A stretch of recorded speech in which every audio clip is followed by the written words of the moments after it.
Salam sejahtera bagi kita semua, orang tua dan saudara-saudara yang kekasih di dalam Tuhan. Selamat berjumpa kembali. Hari ini kita berjumpa dalam Renungan Harian Toraya, edisi Sabtu 9 Agustus 2025. Kita akan merenungkan firman Tuhan, namun sebelumnya mari kita minta kekuatan dalam doa. Kita berdoa. Ya Allah Bapa yang bertahta dalam kerajaan sorga, kami sungguh bersyukur bahwa Engkau senantiasa mengaruniakan kepada kami berkat dan kehidupan. Saat ini ya Tuhan, kami rindu untuk mendengarkan firman-Mu. Kiranya Engkau memberkati kami, biarlah firman-Mu yang akan kami dengarkan, bahkan kami akan belajar dari dalamnya, senantiasa mengambil bahagian dalam kehidupan kami, dan kami hidupi di dalam kehidupan kami ini. Bersabdalah kepada kami ya Tuhan, kami siap untuk mendengarkan firman kebenaran-Mu. Di dalam nama Tuhan Yesus kami berdoa. Amin. Pembacaan kita pada saat ini diambil dari Injil Matius pasal 6 ayat yang ke-19 sampai 24. Firman Tuhan, janganlah kamu mengumpulkan harta di bumi. Di bumi ngengat dan karat merusakkannya dan pencuri membongkar serta mencurinya. Tetapi kumpulkanlah bagimu harta di sorga. Di sorga ngengat dan karat tidak merusakkannya dan pencuri tidak membongkar serta mencurinya. Karena di mana hartamu berada, di situ juga hatimu berada. Mata adalah pelita tubuh. Jika matamu baik, teranglah seluruh tubuhmu.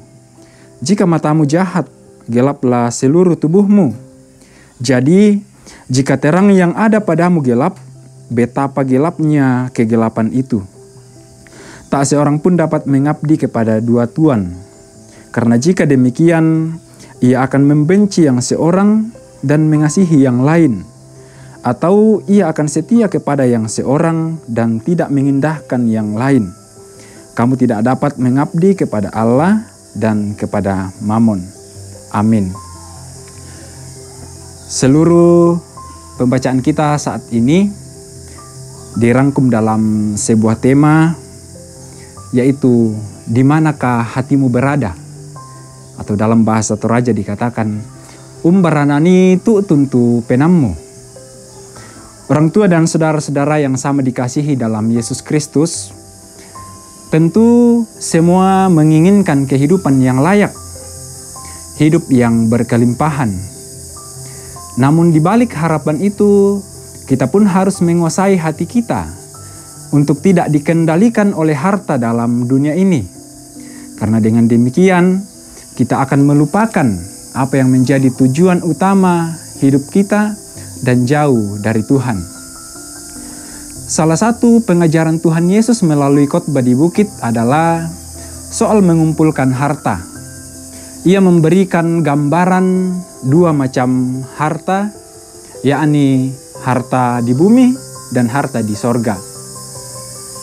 Harta di bumi adalah harta yang bisa dimakan oleh ngengat, dirusak oleh karat, dan dirampok oleh penjahat. Harta duniawi adalah segala sesuatu yang didapatkan manusia dalam hidup ini. Entah itu uang atau materi lainnya, kedudukan, kemewahan, dan sebagainya. Semuanya itu tidak akan kekal. Sementara harta di sorga adalah harta yang tidak dapat direbut oleh siapapun, yang tidak dapat dirusak oleh ngengat dan karat. Harta sorgawi adalah sukacita dalam kehidupan yang kekal. Karena itu, Tuhan Yesus mengingatkan untuk tidak menjadikan harta di bumi sebagai tujuan utama, melainkan berjuang untuk memiliki harta sorgawi. Tuhan menegur setiap orang yang hatinya lebih berpaut pada harta di dunia. Sebagaimana firman-Nya yang disampaikan dalam pembacaan kita tadi, bahwa karena di mana hartamu berada, di situ juga hatimu berada. Hal itu bukan berarti bahwa Tuhan melarang untuk bekerja dan berusaha untuk mendapatkan materi atau berjuang untuk meningkatkan karir.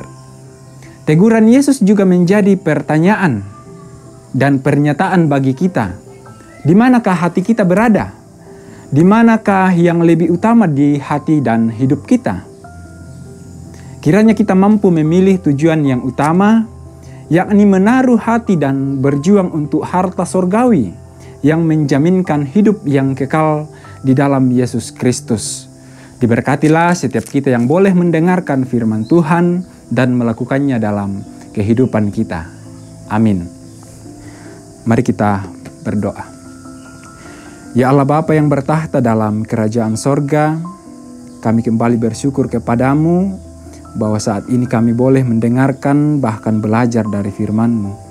Firman-Mu senantiasa mengingatkan kami ya Tuhan untuk mencari harta sorgawi di dalam Yesus Kristus. Kiranya kuasa Roh Kudus terus membuka hati kami, bahkan akan terus menggerakkan hati kami untuk melakukan firman-Mu ini dalam sepanjang kehidupan kami. Berkatilah kami ya Tuhan sepanjang hari ini di dalam kehidupan kami masing-masing dalam menjalankan tugas dan tanggung jawab kami dimanapun Tuhan perkenankan kami ada. Inilah doa kami, syukur kami, ampuni salah dan dosa kami ya Tuhan. Karena doa ini kami bawa di dalam nama Tuhan kami Yesus Kristus. Itulah Tuhan dan Juru Selamat kami yang hidup. Amin. Demikianlah renungan harian kita pada hari ini. Selamat beraktivitas, Tuhan Yesus memberkati. Amin.